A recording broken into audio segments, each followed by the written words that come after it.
Hello viewers, I'm SB and welcome back to I Was a Teenage Exocolonist, where today, I'm not 100% sure what we're doing. This is the danger coming back after the weekend is, did I have a train of thought? I honestly don't know. Okay, well what makes sense to do? Where are we at on exploring the outdoor areas? We did this already. We did the valley already. Okay, so we have the ridge and the plains that we could still go to. If we wanted to pick up some more collectibles and stuff, we also could just pursue skill points. I mean, there's certainly something to be said for, like, how close are we to a toughness skill? So we're naturally at 60 here. We're still pretty far off of persuasion or empathy bonuses. But yeah, I might wanna pursue. All right, I think I probably do want to pursue that toughness bonus. Also, I want to keep giving Rex. Want to make sure we give Rex mushwood logs until he does the thing. Also, it's his birthday, incidentally. Man, how many more logs is that gonna take? And then it's early season, so I guess we oughta give people stuff. Here we have so many yellow flowers, like so many. You get a gift. We got stuff for you, right? Yeah, crystal clusters. There were plenty of crystal clusters scattered all over the place. Are we at 100 with Cal? We are. I hate to be like a jerk about it, but you like me enough already. No more gifts for recalcitrance. That feels like a kind of a mean-spirited way to make that determination. Okay. All right. So I guess it's time to go out. Let's go to the ridge. We'll do the ridge thing real fast. The ridge is like the only exploration area where we can sometimes still get an actual skill point or two.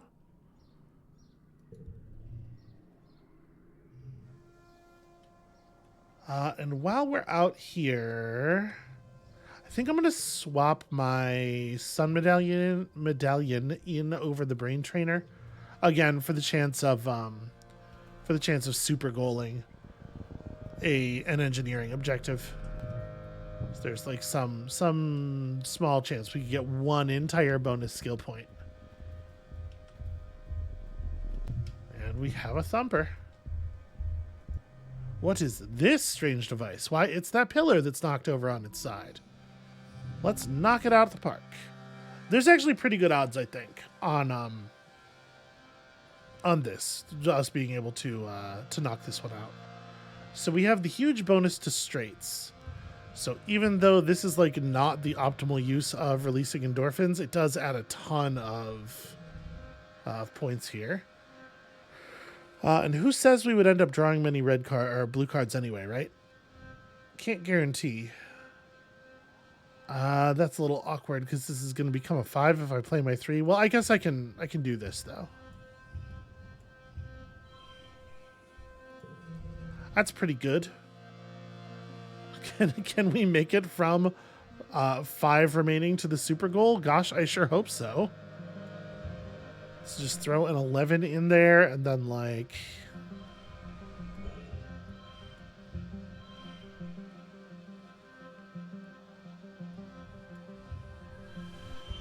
There we go. That's enough for the super goal. All right. I'm sure there's a better way to work this out, but let's just take it. Such tiny amounts of engineering to be earned. Also, more kudos. I guess that's not nothing. We actually do potentially have uses for the money now. I have to like rewire my brain to start thinking of currency as valuable again. Oh wait, this is the wrong way. This loops back toward the start. I will say though, like the only thing well, not the only thing, but the majority thing that we're getting here in terms of pickups is these strange devices, and I don't actually know what they're for. Have we tried using one during a challenge yet? I don't think we have. It might be worth doing. Alright, Sim's usually around here. Sim has nothing new to say. But he would lick a cake if I brought him one. Just to really underline the nature of our relationship.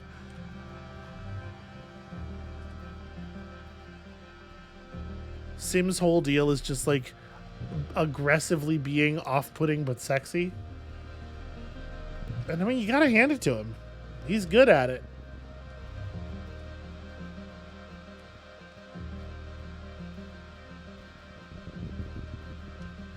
All right, I'm gonna be honest. I was kind of hoping that we would get some kind of interesting thing from Sim here. Let me see. Will we get an event here on this is Dis's little plateau, right? Nope, it's the caterpillar dragon creature. Take some readings. It seems like the grown-up thing to do. Little tiny bit of money. Okay.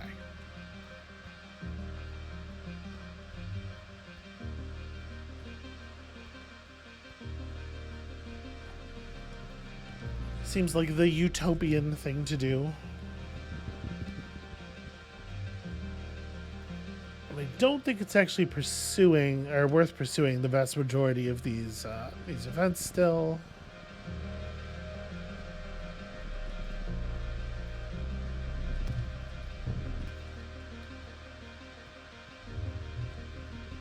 It is a little bit of a bummer that it's the yellow flower that is like by far the most abundant pickup, and yellow is the color that we have the least interest putting in our deck. Turning cards yellow is almost never helpful for us. Alright, a little bit of engineering, and not too much more stress than a normal job. You find Tangent in engineering and set down the bag of squelchy, goopy Hopeye eggs. I totally forgot about this. You found them, she exclaims. That's wonderful. I was beginning to think you'd forgotten all about my request. Part of me wants to have forgotten. She reaches for the eggs but stops. Wait, what is that sound? Are they? They are. You hear a wet cracking sound coming from the bag. You're about to witness the miracle of life Vertumnan style. What do? I feel like we should probably analyze the process. We are a scientist, after all. You pull out your hollow palm and prepare to take notes. Why miss this opportunity? Not like, the things we would gain from this are animals and biology, which obviously we don't need, but it feels in character at least. You and Tange watch in wonder as the gel-like shell of the largest Hopeye egg splits like a ripe melon in the sun, spilling out a tiny, squirming pink baby and a small puddle of amniotic fluid. You watch the last two eggs intently, but through the clear eggshells, you can't see any movement inside at all. Not even a heartbeat. It's okay, Tange says. We only need one. Okay, well, I feel a lot better that she's definitely not killing a baby Hopeye for whatever experiment she's doing here. The tiny Hopeye is on its feet, foot, within minutes, taking cautious little hops on the sleek surface of the lab bench. Magnificent, Tangent says, keeping the palm-sized Hopeye from falling off the table. I expected them to be helpless at birth, like kittens or birds, not already moving around like an ungulate. Incredible. I can't wait to study it. You're gonna be good to it, right? I'm gonna say it's yours. I mean, it would be really weird for me to be like, no keeping Hopeyes inside when I do that same thing. But I'm gonna make sure that there's a standard of care here. Don't worry. Perfect, Tange says. Let me get a specimen container for it. She leaves you with the tiny, clumsy thing, which chirps and blinks up at you unevenly with its 4 eyes. Well, whatever Tange and Dr. Instance are going to do with it, it's probably for the greater good of the colony. Again, I would like to impress upon you, I will ensure that there is a standard of care. Okay, let's... do I want to just knock out the last area? We may as well, right? Or like, do I even want to? Is it even worth it? Let's go get some skill points for right now. I'm gonna keep the sun medallion on.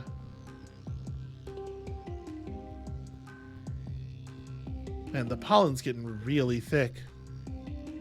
It sure is a good thing we fixed that whole situation.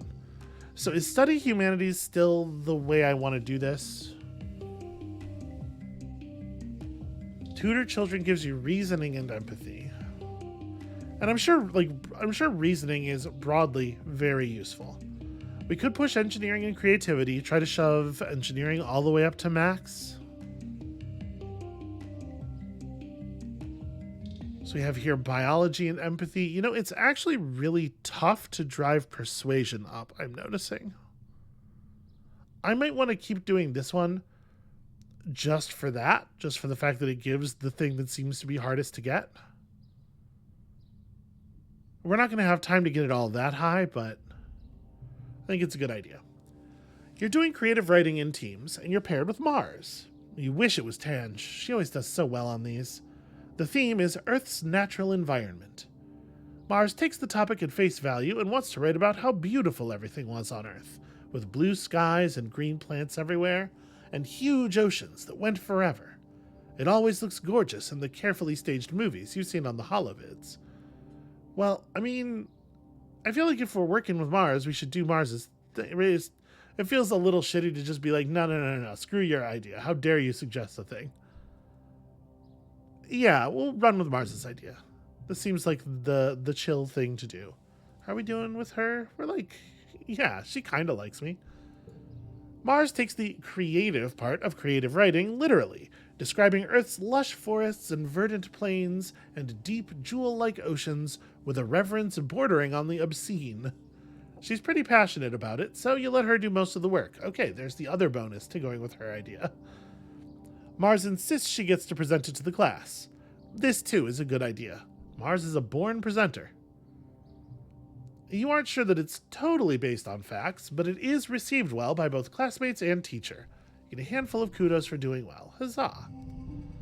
Yeah, Mars knows what's up. We just let her run things. So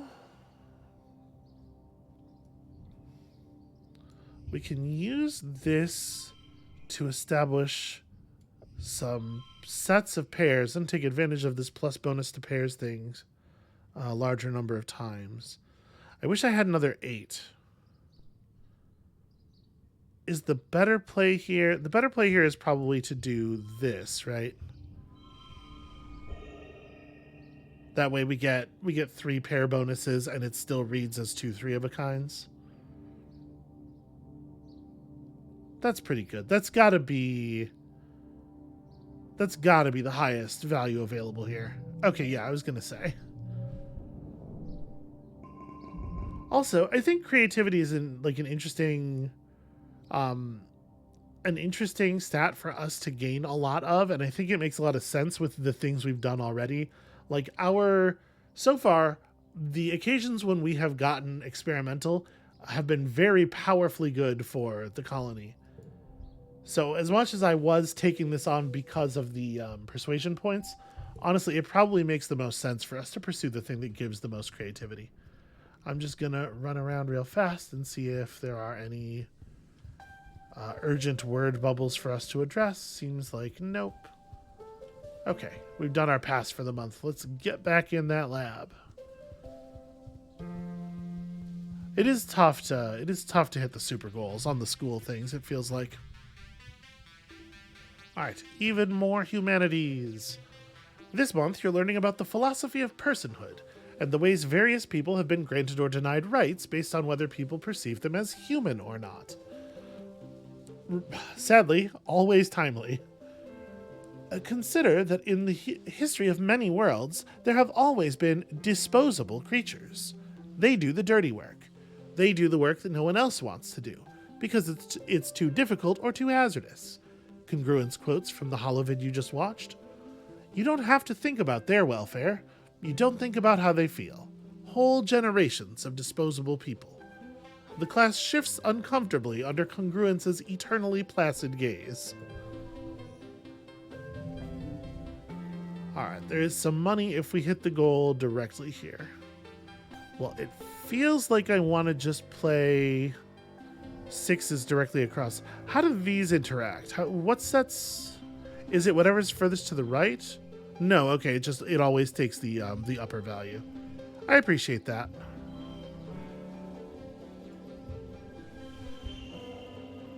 Okay, that does in fact super goal us off the +5. Cool.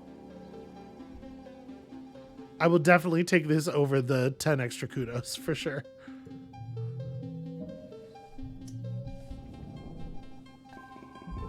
Yeah, 6 creativity without even pulling one of our special extra stat cards. That's very nice. All right, we get a season change.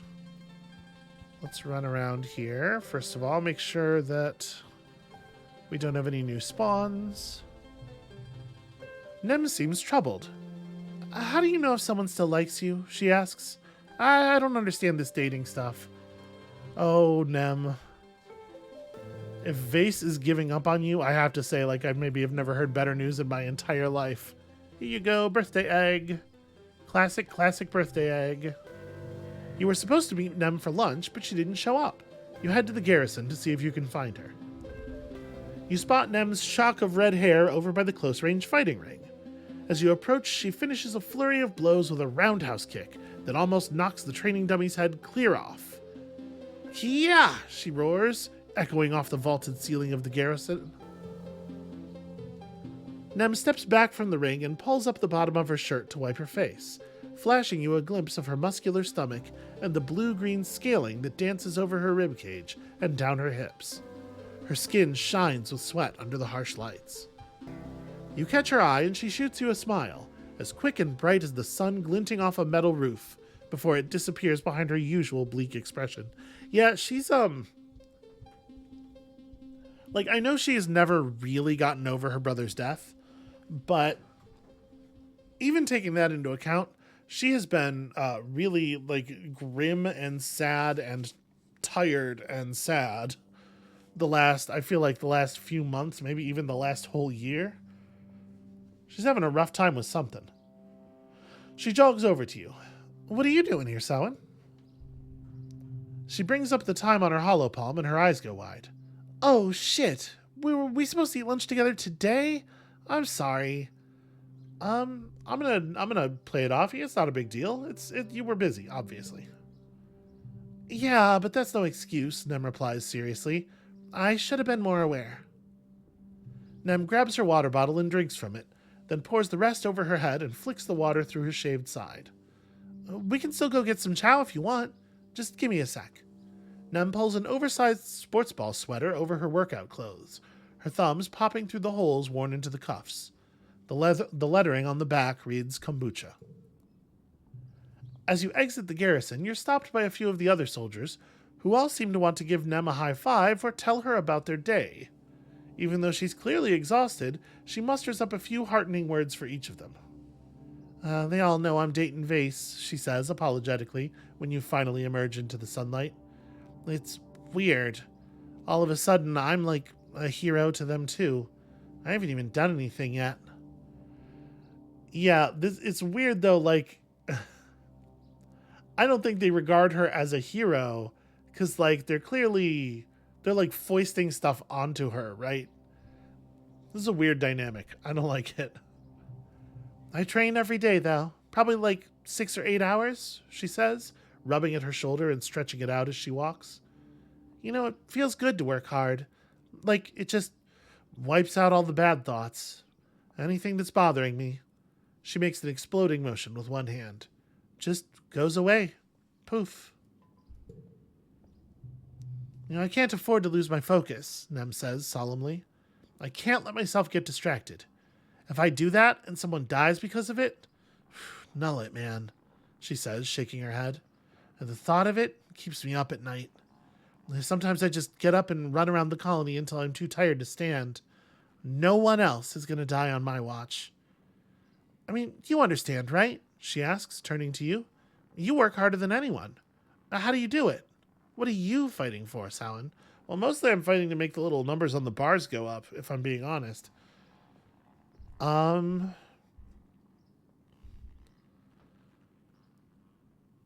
Yeah, she's definitely like, she is not at all dealing with the stuff that is going on in her head, and it is definitely slowly killing her. I guess that really is all it is. You, sweetie, you need to learn how to rest. Okay, what am I fighting for? If I say that for the future of the colony, I feel like we're just reinforcing the line of thought that she's using to keep herself from thinking about things. Being the best is all I care about is even worse in that regard. Because there's no other choice is like maybe interesting, but I think it depends a lot on how exactly she takes that. So I am going to say the bottom one. I'm just trying to get through it. Nam nods in solidarity. Yeah, like this one, I think it doesn't reinforce the problem that she's having, but it's still like a way of commiserating and forming a bond. She claps you on the shoulder. I know what it's like to not want to think about the future, about why we're here. Joining the Defense Force gave me a purpose. I get up every morning and think, today I'm going to be better than yesterday. I'm ready. Her mouth twitches into a smile before it fades again. I know it's hard, but as long as I'm alive, you got me. I'm here for you. Well, that's good and very sweet. Even if your character's expressions are beginning to resemble Vase's more and more every day. Hey, Nomi. Here's some more shiny crystals. This is the secret to friendship. Just give them a shiny rock every so often. You're walking through the colony when you see a blur of color and motion at the corner of your vision. And I gain stress. Bang! Nomi collides with you in a catastrophe of flailing limbs and high-pitched squealing, sending you both sprawling to the ground. Oh my gosh, Nomi exclaims. They immediately get to their hands and knees and begin to collect the papers that had exploded out of their hands when they fell. I'm so sorry. Sometimes my brain is off doing its thing and I don't watch where I'm running. Ah, they exclaim, dusting off their piece of toast and shoving it back in their mouth. Gotta eat breakfast even when you're late. Okay, hey, listen, don't. I'm gonna joke with them about it. I think, right? I don't think they'll take this personally. Yeah, I'm gonna. Oh, your enhancement isn't super agility, huh? Oop, that did not work. They did take that way harder than I was hoping. I was trying to play it off. I was trying to be charming. Nomi pauses in their frantic attempts to recover. Oh, they reply, looking at you with big eyes. Well, that's a complicated subject. Nomi gets to their feet and offers you a hand up, then brushes the dust off you.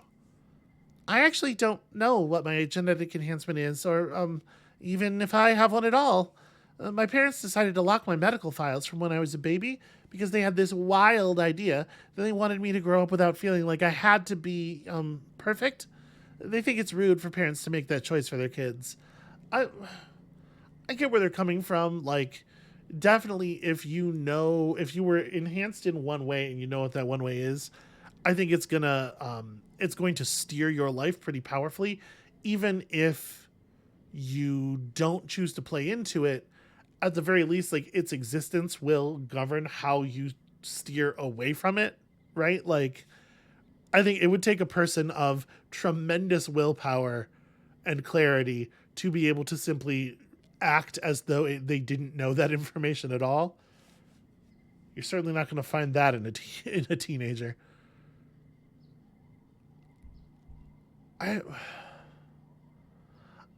They don't seem to like it. They seem to think it's a bad thing. So maybe we should do a little commiseration here too. It worked so well last time. But I don't want to misrepresent my own feelings about it. Like, there's a difference between commiserating with somebody and lying to them. Well, I mean, I guess, they're two different things. You can do them both at the same time. My point is, I'm clicking the top option. Well, it's not all it's cracked up to be. It's easy for you to say, Miss I have cool superpowers, Nomi exclaims, putting their hand on their hip and sticking their tongue out at you. The rest of us have to get by on our wits and charm. Nomi wiggles their eyebrows. Maybe I'm just like galactic cyber prince Umiyama, and one day a talking Hopeye will come tell me I have to defeat the mecha ultra nether beings. Nomi starts walking with you, talking animatedly with their hands. I know my parents just wanted me to know that I could be anything I want to be when I grow up, And I don't have to be super strong or super smart in order to be happy. And they always told me nothing and nobody knows what's good for Nomi except Nomi. And I really think that's true. Also, Nomi probably doesn't, to be honest. They stop and turn to you, looking serious for the moment. Sometimes it does kind of feel like, well, Nomi squints up into the sky. Sometimes I wonder if I'm only good at something because I have some kind of secret advantage I don't know about. Or sometimes I think the opposite. Like, if I'm not very good at something, I'll feel angry because maybe I could have been good at it.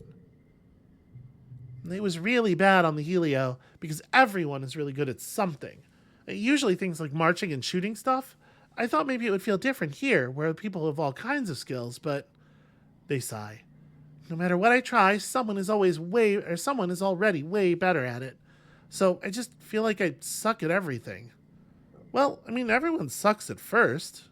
This is a terrible hit online. Like, I would hope that this doesn't work, no matter how much they like you. Hey, listen, everyone sucks at first. Failure, instructive, etc. Yeah, it's the first step to being kind of good at something, Nomi says brightly. That's from a show I used to watch, and I guess I don't suck at everything. They strike a pose with an imaginary laser pistol. I'm really good at laser fable. Pew pew. And that probably, listen, aiming a laser gun in a video game is probably not that different from aiming a laser gun in real life. Right? Like, way more similar than like ballistic weapons. That skill's probably transferable. Where is that dog boy? Dog boy. Receive additional mushwood log. Still +1.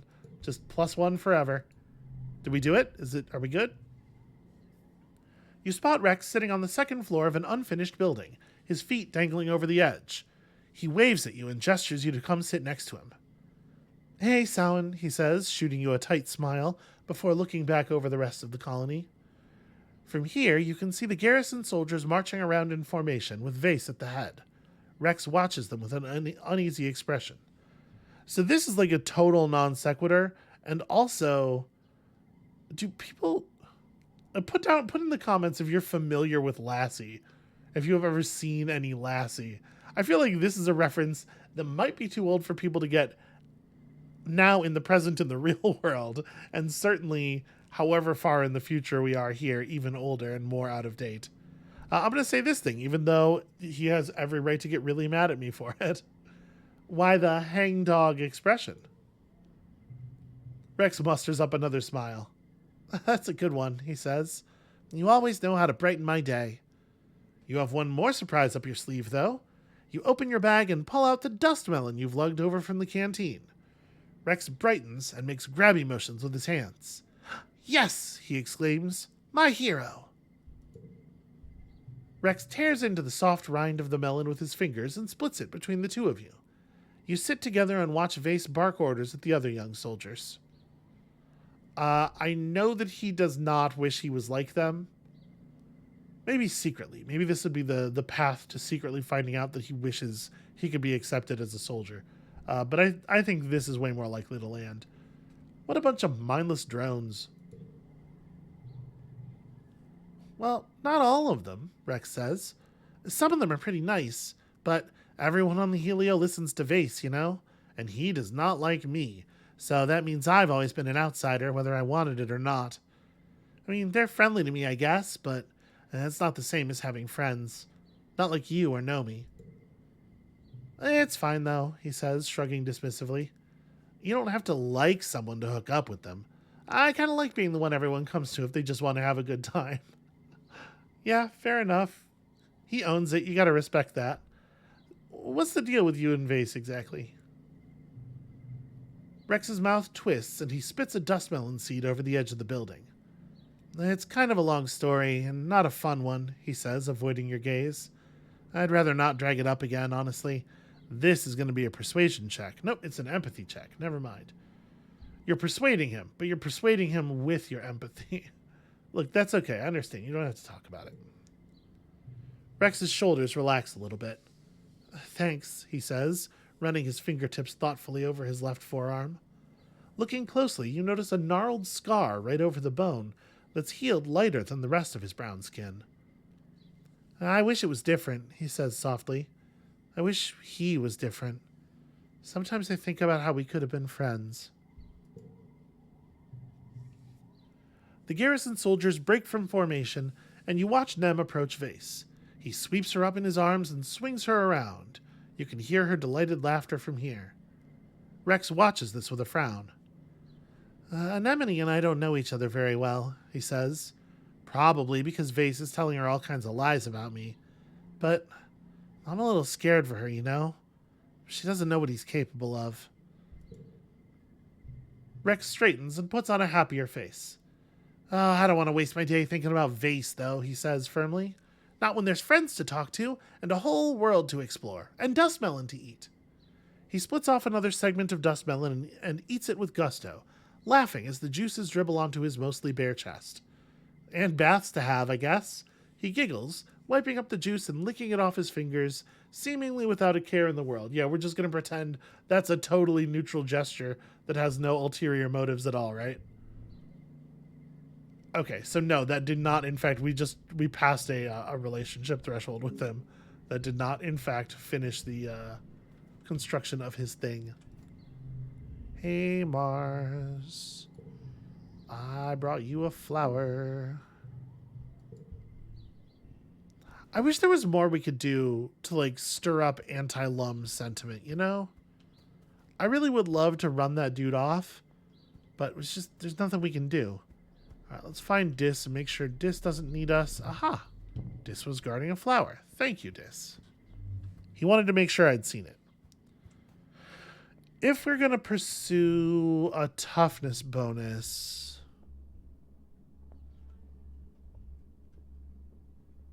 Okay. If we're going to pursue a toughness bonus, is defense training... Oh, no, defense training just gets you bravery, actually. Or, not bravery, combat. So you can get toughness from sports ball, but it's actually kind of an inefficient way to do that. Is that the only thing that gives you toughness? What does package delivery do? Supplies is organizing and perception. Yeah, I'm really surprised that defense training doesn't give you any toughness. There's always dirt moving, right? Am I still allowed to shovel dirt? Yeah. Biology and toughness. Tending the animals is going to give you animals and empathy.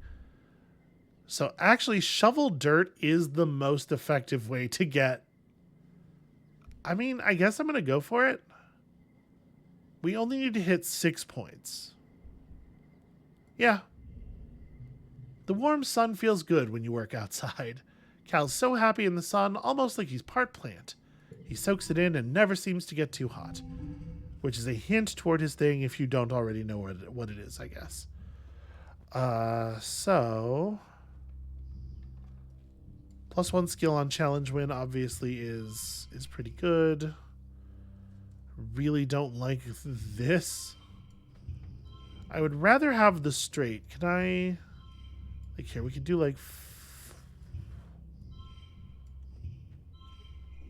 I guess the sensible way to do this is build the small straight in and then throw this at the end here. Yeah, that's not amazing, but whatever. It gets us our skill point. There you go. 6 toughness. Thanks very much, Mom's love. What does that perk do? Upgrade basic cards in the garrison gym. Interesting. That seems like a thing you maybe want to unlock earlier in the game. This year, Governor Lum's ascension to the Vertumnalia stage is heralded by an entire military band, their instruments shiny and nano-printed new. They march out of command in formation, splitting and forming a phalanx at the foot of the stage as Lum takes his place before you. Spotlights turn on with heavy ka-chunk noises, illuminating Lum in a halo of floating dust particles. He spreads his arms wide. And so, that story about the games being removed because they have to save resources, obviously made a lie basically immediately. Hello, Vertumna! His voice booms over the speakers. Are we winning or what? The reaction is mixed. You look around. It's easy to see the ones cheering loudest are Helios and the people who've fully adopted their mentality like Nem. The Stratos are more reserved, some even silent. Security Chief Rhett is one of them, his usual stony expression hiding his true feelings. Regardless, there's enough cheering that Lum has to wait for it to die down before he continues. We're killing it out there, people, he exclaims. Every day we claw a little more territory from the savage aliens of this planet. A potato pod arcs through the air and lands with a broken splort at Lum's feet, splattering him with juice. You don't see who threw it, but the faction from Geoponics is looking restless. They begin to jeer and stomp their feet. Lum continues on, raising his fist. Those Xenos attacked us first, and now they're learning. Don't mess with humankind. They're really going right on the nose with his characterization. I think everybody got it before, but... The crowd is now evenly split between cheering and booing. Okay, maybe we are going to get to depose Lum after all. The Stratos are agitated, and you hear calls for things to return to how they were, and how Lum and his soldiers are killing the planet. Even the council, lined up before the stage and facing the crowd, looks conflicted. We left Earth to get away from this shit, your dad shouts, and you turn to him in surprise. He rarely swears. And now look at us. We're right back where we started, fighting each other and the planet. We brought it with us. Well, I mean, to be more specific, you brought it with you. Utopia hops on stage and routs her own here speak through the speakers. He's lying, she yells bitterly. This year we lost 2 surveyors in the swamps, Sorrel and Quinny, and they'd be alive today if Lum hadn't sent them to clear out a manticore den for no good reason. She jams her finger against the governor's chest. The only threat to our colony here is you. This is interesting. I wonder if you get more information about this, have the ability to maybe even influence it, if you sign up to be on the hunter teams. Lum's smile doesn't change, but his eyes grow cold. He snatches Utopia's hand and calmly, slowly, crushes her hollow palm crystal with his thumb. You can hear the crunch of the bones of her hand before her feed cuts out. Utopia yelps as her knees buckle with the pain, her bravado gone. She holds her broken hand to her chest and is too shocked to resist when Lum shoves her off stage. The crowd is stunned into silence as well. Lum clears his throat and approaches the end of the stage, looming tall over the council. Thank you for your input, he says icily. Your concerns have been noted. This isn't the buffoon Lum presents on his daily holo-vlogs, or the nuisance he is when he visits a work site. You see something in his eyes you've only caught glimmers of before. Hatred. You Stratos are lucky we didn't crush you under our boots and take your colony by force, he sneers. Before we got here, this colony was doomed. You're only alive because I was merciful. Just a bunch of burned-out hippie fugitives. What was your plan for surviving out here? Wishful thinking? Singing songs and talking to animals? Laughter ripples through the Helios. And you, he gestures to the council, then jerks his thumb at his chest, need us, not the other way around. I'm done pretending I need to listen to your opinions. If you want to live, you'll do what I say. He stares at Dr. Instance, who glares up at him with hate in her eyes as she tends to Utopia's hand. Maybe it's time to clean house, he threatens. We need team players here, ones who share one vision for the future of Vertumna. After a few tense moments, Seek clears their throat.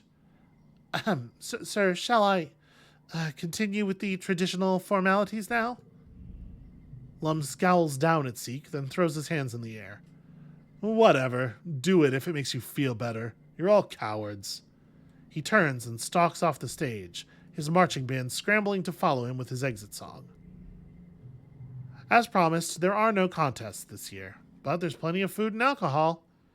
As the sun begins to set, the Helios, including Vase and Nem, head straight for it and look ready to party into the night. The other teens seem a little less at ease. Dis, quite predictably, has already left. Do we hang with the other Strato kids in general, or do we go find Dis specifically? Part of me wants to go like sort of caucus with the group of Strato kids, because I want to know, like, do we as a group have a plan forming? Are we figuring out what to do? But also, definitely part of me wants to check on Dis to make sure he's like, because he's going to be upset, right? Like upset. The other kids can take care of each other. Let's go find Dis. You don't find Dis on the walls or in the robotics lab or in any of his usual hiding places. Not even Congruence can get a read on his location. You might have an idea where he could be, though. You creep up on Sim and Dis meeting in secret outside the colony walls.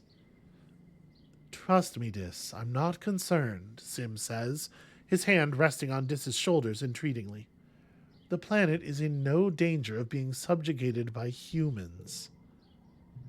You don't get it, Dis exclaims. They're really serious. They're going to use bombs. You've seen bombs, right? Explosions? What if they cut down every tree? Or poison the rivers? Or...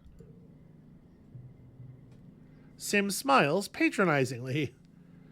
I forget sometimes that you are so human, he says, and Dis scowls, fairly. You are stuck in time, unable to see beyond the next 100 years. Even if your species manages to wipe all life from this continent, we will simply bring it back again. It may take 20,000 years, but this planet will outlive you. Yeah, but we want to keep living. I know Sim does not consider the desire for continuance to be a particularly valid one. Dis knocks Sim's hands away and wipes his eyes. Why are you always so calm? He spits out. Other gardeners aren't like this. Other gardeners know that humans are dangerous. Interesting. Dis, Sim sighs, closing the distance between them and folding Dis into a gentle hug, like one would approach a biting animal. I'm not like other gardeners. Not anymore. Just like you're not like your humans.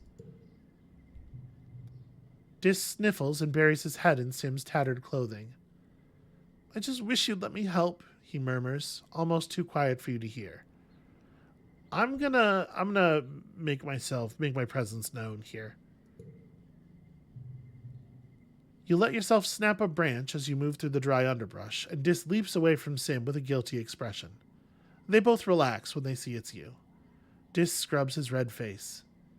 Hey, Sawan, he stammers. I guess I should go back now, huh?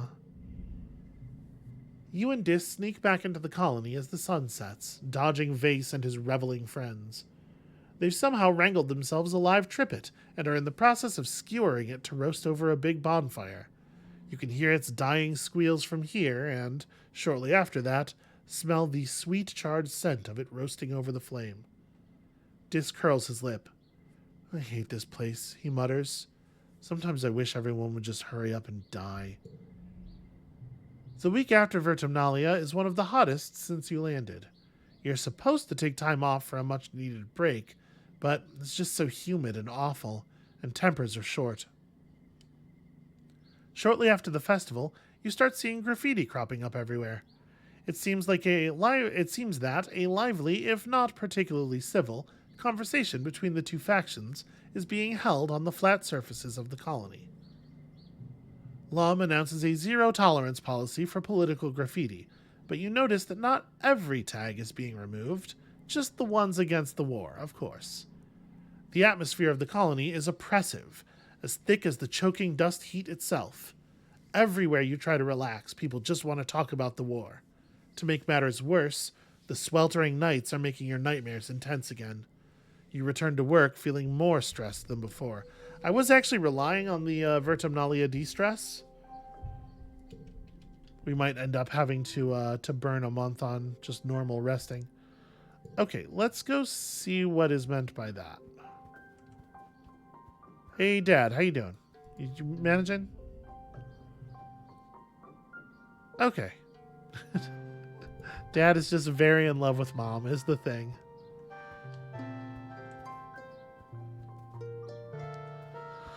Alright. Visit the gym.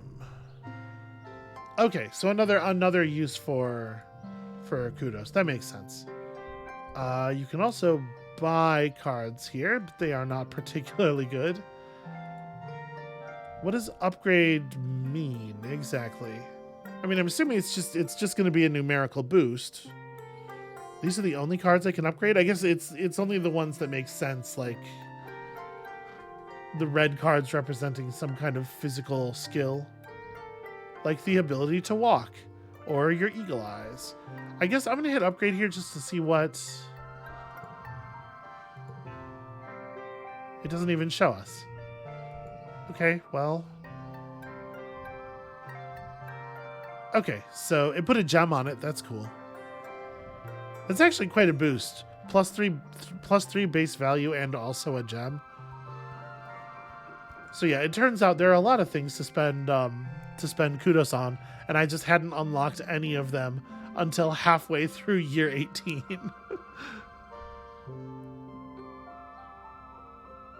So repairing robots is also it's like engineering and creativity. In theory, this is the thing we should be very good at. But I'm going to keep studying the humanities for the moment. We're getting pretty close to another creativity perk, and not that far off from the first persuasion perk. Congruence tells you that today you'll be learning about the history of capitalism on Earth. You mean why humans used to have nice things and now we just eat mashed trippet and soy cakes?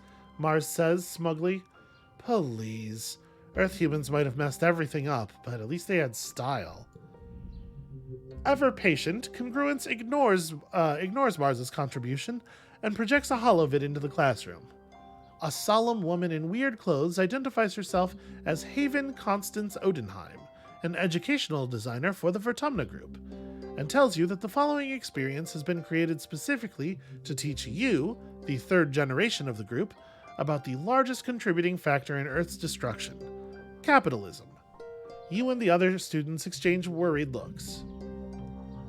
You spend the day in an interactive experience that covers the history of capitalism, from market feudalism to its transition to colonialism, then its major phases like industrialization, mass production, and corporatism. It ends with a discussion of how it collapsed in the late 21st century as wealth inequality and environmental concerns finally weakened its hegemony, along with the planet itself. This is the kind of thing where, like, I think that people in the future will kind of think this middle thing, like, they will refuse to believe how absurdly close-eyed and evil the behavior of, like, the major economic factions was in this moment. Again, this is assuming that there are people in a future. I'm just gonna go ahead and go my way and say, hey, this sounds horrible. The educational experience tells you that, despite being regarded by many as simply an economic system, capitalism had been responsible for more violence on Earth than any act of war. As long as you use any kind of reasonably functional definition of violence, this is, like, completely inarguable. From its very beginnings as a colonial power spread mercantilism across the globe, it required a constant supply of people to exploit through any means necessary. It took centuries for people to realize how horrible capitalism was, once people could no longer hide from its racist colonialist history. I don't know if we're ever going to reach that point. This game is very utopian. You're partway through the lesson when Cal realizes the parallels. But we live in a colony, don't we? Like, aren't we colonizing Vertumna? Isn't this wrong? Of course not, dummy, Mars reasons. There aren't any people here to take the land from, just a bunch of animals. I have to imagine that saying this in the middle of the classroom is going to spark a war. I don't think Mars is going to be particularly receptive to the argument that the animals count too. No matter how much I may believe that we should probably at least hold animals in somewhat higher regard than we do now. Um, like, this is just not going to work here. But hey, what if there are other people? Like, say theoretically, if there were maybe somebody that we had encountered outside the walls several times and also kind of almost gotten laid with. I mean, it's not like you can tell everyone that you've met an actual alien, so you just sort of ask a leading question. Smooth, Sawan. Yeah, what if the moon is a giant soy sweet? Mars retorts. What if the lakes are champagne and trees grant wishes? Hello, we've already done all the scans and stuff. If there was intelligent life here, we would know. Alright, well, I can't really push the point, can I? So, I'm pretty happy for some extra fingers. Although, probably that's not the right card to put there. Does it matter? I guess. See, this is tricky, though, because, yeah, that card's not actually going to end up being a 3. Maybe we just accept that we're not going to get good colors here.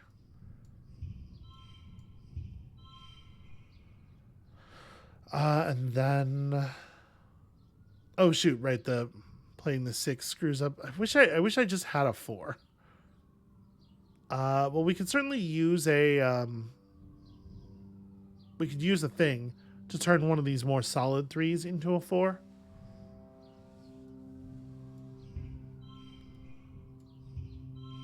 Yeah, like what if we yellow flower this? And then we just pack an 8 onto the end of this. I guess I could play, this is a 6 now, so it'll get us a pair. Yeah, the 6 plus 4 is definitely better than the 8, if I know anything about math. There's 1 more point available.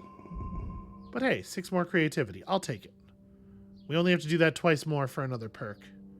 And then persuasion is actually only at 24. Persuasion really is hard to come by. I guess that's why there's why you can boost it large amounts with multiple different pieces of clothing. Well, do we want to go out?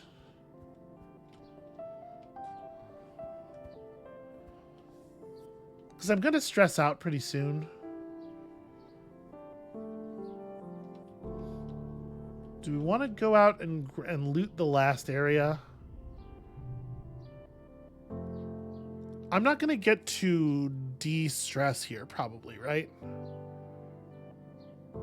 But I'm just thinking, like, we're getting pretty close to the point where I'm going to take a rest. I guess let's go ahead and do our survey, because we can get what, 7 and 7 is, yeah, so we can do a couple of events before coming back home overexhausted.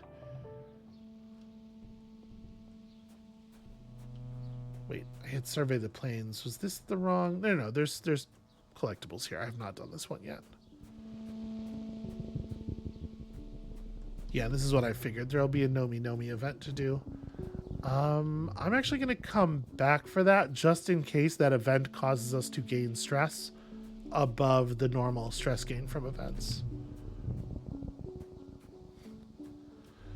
Oh, there's also actually a sim event as well. That's interesting. Let's make sure we get our pickups. Interacting with sim doesn't usually cause real stress, does it? I don't think so. Although sometimes it, blows up your trip entirely.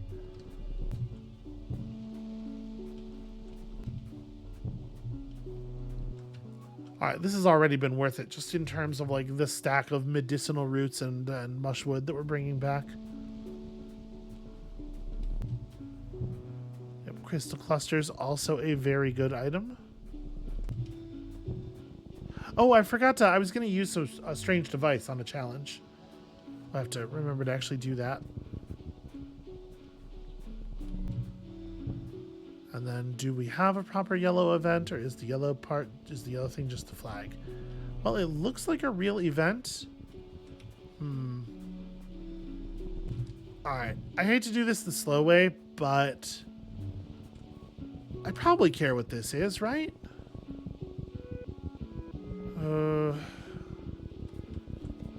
Let's go Sim first, then Nomi, then that. I apologize. That does mean an awful lot of just watching me run back and forth between these mushrooms.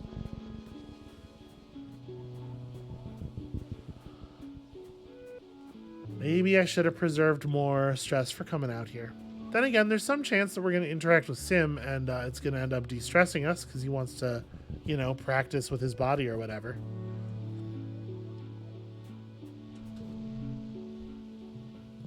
You're trekking through the wilderness when something catches your eye. To anyone else, it'd simply be a weird depression between two roots, but it pings something in your memory. Isn't this what the entry to the Overseer's Cave looked like? You decide to check it out. And your hunch is correct. The depression opens up into a passageway just big enough to wiggle your body through, then widens even more to reveal a familiar door.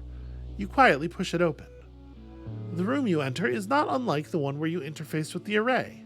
There's a vat in the corner emitting a soft organic glow, and another computer panel slowly being reclaimed by the rock wall. It's not hard to assume the planet is lousy with rooms just like this one, where Sim and other gardeners can rest and respawn if needed. This one, however, is not empty. You enter to find Sim, who is, aptly so, as naked as the day he was born. He's stepping out of the regeneration vat, clad only in strands of bioluminescing goo that slide down his long limbs and patter to the ground. Sim's back is to you, treating you to a glimpse of skin usually hidden under layers of tattered dark fabric, the knobs of his spine and shoulder blades visible under his inhuman musculature. He looks unusually delicate and vulnerable. He reaches up and gently wrings out his thick hair, humming a song you recognize from the Hollow archives. As if sensing the weight of your gaze on his body, he pauses and slowly turns his head. "Sawan," he says softly, "I didn't see you come in." I am gonna flirt with him. I hate to be mercenary about it. I hate to be mechanical about it, but I think there's some chance that if we hook up with Sim for a little while, it'll de-stress us, and that would actually be really convenient right now. I can see you very well, though. Sim tilts his head, smiling. "Oh," he replies. This is in character, like I'm learning from Tange, right? Here I'm thinking about all the things Tange always says about orgasms, and I'm like, hey, one of those would be pretty useful right now. Think of the utility of it.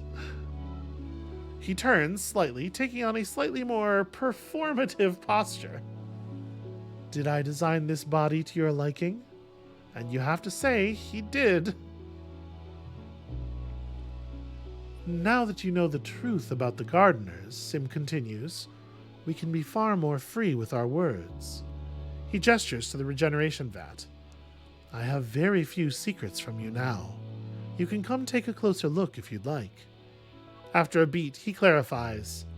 "A closer look at the vat, I mean." You walk over and check out the vat. The air gets noticeably warmer the closer you get, like sunlight on your face, and there's a faint organic smell that's not unpleasant. The vat itself looks like something you'd find in engineering, but seems to be constructed entirely out of natural materials. Spongy-looking fungal growths, mineral deposits, and pulsating vine-like umbilicals. "You can touch it," Sim says. "It's not dangerous." You sit on the lip of the vat and run your fingertips across the surface of the glowing liquid. A slight electric charge prickles up your forearms, and you feel the frisson of a link to the array.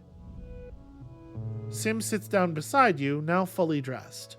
His fingers alight on the surface of the liquid as well, and you feel a slight presence at the edge of your mind, like a thought you can't reach. Interesting. "I'm glad we can talk freely now," he says. "Is there anything you wish to know about me, or the gardeners?" "Yeah, actually, probably a ton, right? Dying and being reborn, what's that like, actually? Very pressing question for me." "Reborn isn't the right word," Sim answers. "It's more like reopening a program after a system crash. Everything is still there, perfectly preserved, except for whatever I added since the last time I saved my work. Functionally, it feels more like teleportation. As for dying, Sim continues, frowning a little as he considers the thought. Well, I'm certain that dying can be extremely painful. Depends on the death, I assume. He touches his chest. I have no memory of the moment of death, though I have died many, many times. In that, we are the same. Yeah, that's a bummer. That's a real bummer. Like the him that got shoved off that cliff was a real guy who did really die in a very real sense. Rough roll of the dice for that particular instance of Sim. How many gardeners are there? Sim thinks for a few seconds. It's hard to say, he answers. There are theoretically an infinite number of instances of the software that comprises a gardener. And it's not uncommon for a particular instance, such as myself, to go dormant, possibly for thousands of years. He stretches out his fingers and looks at them, then at you. And many gardeners, such as the overseer, find they do not need to take physical form at all. There are only a handful like myself who do. Sure. Tell me more about the gardeners in kind of an abstract sense. Sim sighs. Compared to the gardeners, humanity is short-sighted. You're often unable to conceptualize present or future beyond your own lives or those of your direct descendants. Gardeners think on a much larger scale. I once spent 400 years as a mush tree just to avoid talking to a gardener whose methods I disagreed with. He smiles. Juvenile, I know, but when your memory spans tens of thousands of years, 400 years is trivial, and it has given me a true appreciation for all life, one that goes deeper than I can describe. When I tell you that the gardeners are Vertumna, I mean it quite literally. How old are you seems like a silly question. He's going to be like, listen, a bunch. More than some by a bunch. How is this useful? Do you like being a gardener? My guess is he's going to be like, listen, I am a gardener. That's what matters. Although he'll probably say something about how he likes having a body that he can use for sex and eating. Hey, what should we humans, do? If I knew the answer, I would tell you, Sim replies, placing his hand on top of yours. Pragmatically, I do agree with the other gardeners, he continues. If our purpose is to protect the biosphere of Vertumna, and humanity poses a threat to that, then by the letter of our own design, humanity must be eradicated. However, he sighs and looks away. I love humanity. I think you are all an incredible species. It would be a shame to destroy you. I feel like doing so would be a violation of the spirit of the Convergent Domain's last decree.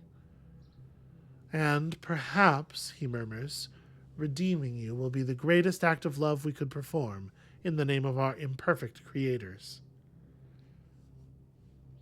I am going to ask him if he likes being a gardener, even though I feel like I know what he's going to say.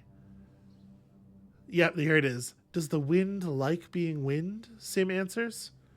I'm sorry to be cryptic after I told you I would not, but there really is no other way to answer that question. I am what I was created to be. There's a beauty in that, and a clarity of purpose that makes me feel fulfilled. I do not experience existential angst like a human does. Yeah, I'm noticing that. It's just polite not to ask. I'm good. Sim nods. Please know that you can come to me at any time and I will do my best to answer, he says. However, I must apologize for something, Sim says abruptly.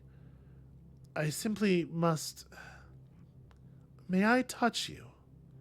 At your questioning look, Sim blushes and turns his head away. This body is new, he murmurs, and all of its senses are heightened.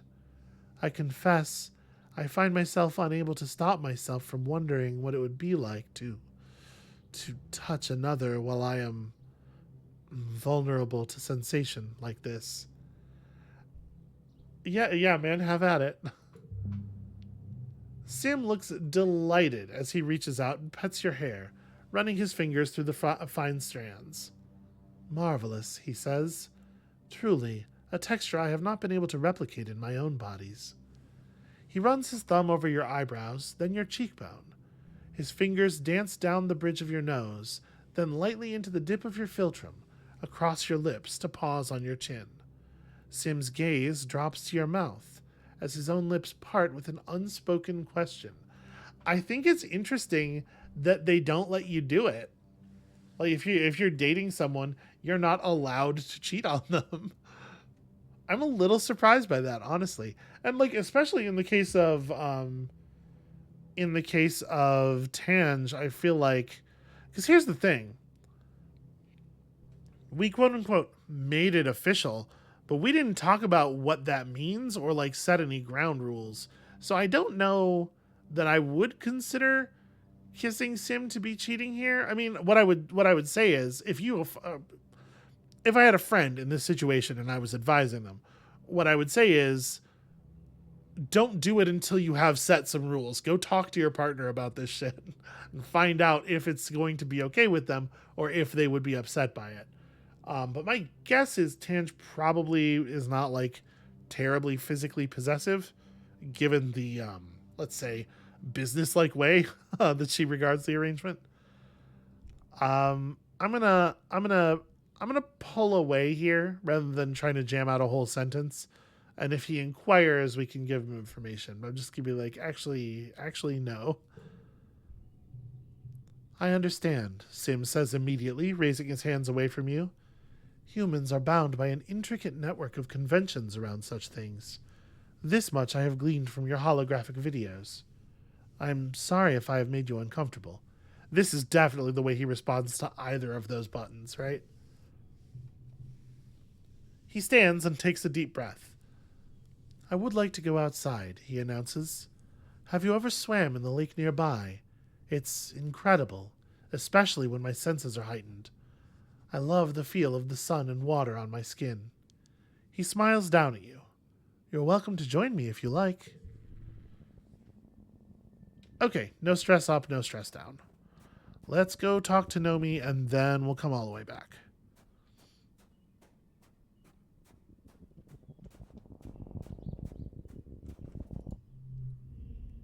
You meet up with Dis and Nomi. Utopia assigned the two of them to study a specific plant, blobgrass.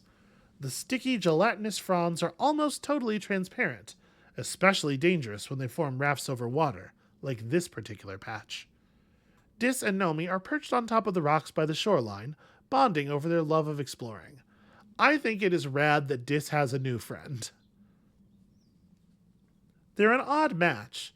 Dis is shy and withdrawn, and Nomi is very not.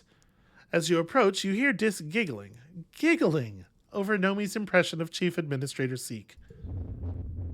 Nomi's eyes go wide when they see you, and they lose their footing on the slippery rocks.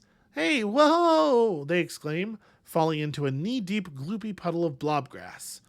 This stuff is so sticky. It floats like rafts of goo on the shallow water, trapping animals underneath it. Nomi's too big to be in danger, but they're still stuck. I don't think they will take it as, like, being overbearing or as an insult or anything if I try to help them. They don't seem like that kind of person.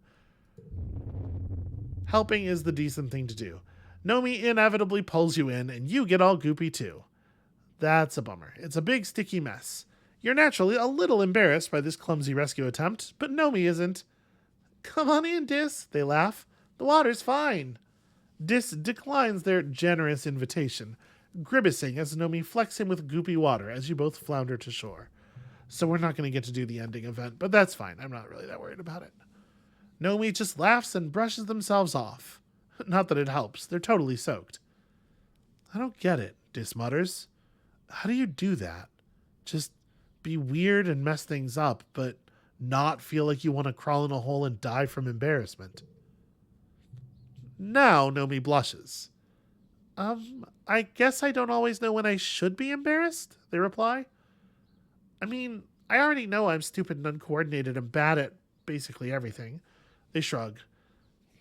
I don't know. I guess it doesn't bother me if other people think that too. Like, they can't make fun of me for something that's just true, right? Nomi, we gotta work on your self-esteem. Dis stares at Nomi for a few seconds. I've never thought about it like that, he says slowly. He takes a cloth out of his backpack. Here, he says, offering it to Nomi. For your face. You're all goopy. Nomi giggles, and they share a moment of intense eye contact as Dis gently blots water from Nomi's face. I'm gonna just fade into the background as much as possible.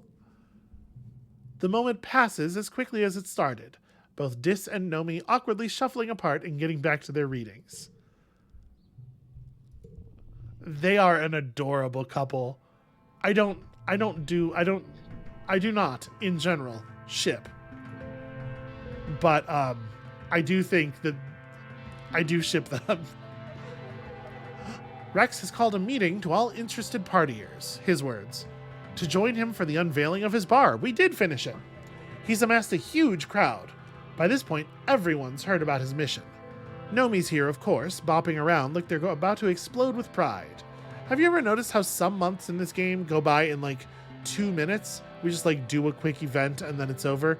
But if I start a month with like 55 minutes on the timer already, it always balloons into 12 extra events. Ladies, gents, and those who defy classification, Rex begins, winking at Nomi.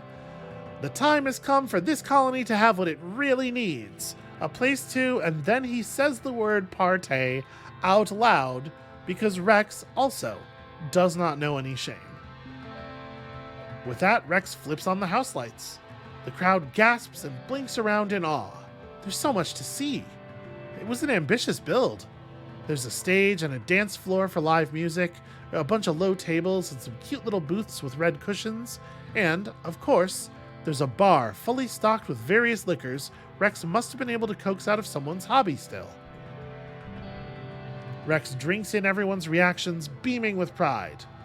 Well, don't just stand there, he says. Let's get at her. Do we sing? I think our character is much braver and more, aggressively social than I am. So, yeah, probably. 2 creativity. I get 1 extra singing skill from my fingers, you know.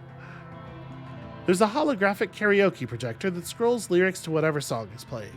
You queue up some old Earth favorites and take turns singing with Nomi. During the day, this place will be a quiet cafe where people can gather with friends or sit and study. At night, Mars is going to lead karaoke nights, and Nomi will make sure the dance floor is always jumping. And I'll just be happy everyone else has a good time here, Rex tells you. It's great to finally have a place purpose-built for having fun. Thank you, Sawan, for all your help. Yeah, that's cool. That's a cool thing. Is that an actual building on the map that we can interact with? Actually, am I allowed to use it to rest? Because that would make sense and also be pretty convenient at this moment. But first, bobber fruit. Would it be inside of an existing thing? We have the ability to relax with the relax in the lounge as normal. I'm just looking around trying to find. It's not going to be in engineering, I'm sure. Because it doesn't look to me like there is a new structure. Maybe it's inside of the building Mars is always out in front of. Actually. Okay, I was wondering if the selection of cards at the gym maybe changed every month or something. But it looks like no. Maybe you just can't generally access the bar. Huh. Okay, well, no big deal. Oh, hold on now. Thought it could hide from me. Let's talk to Rex real quick, maybe?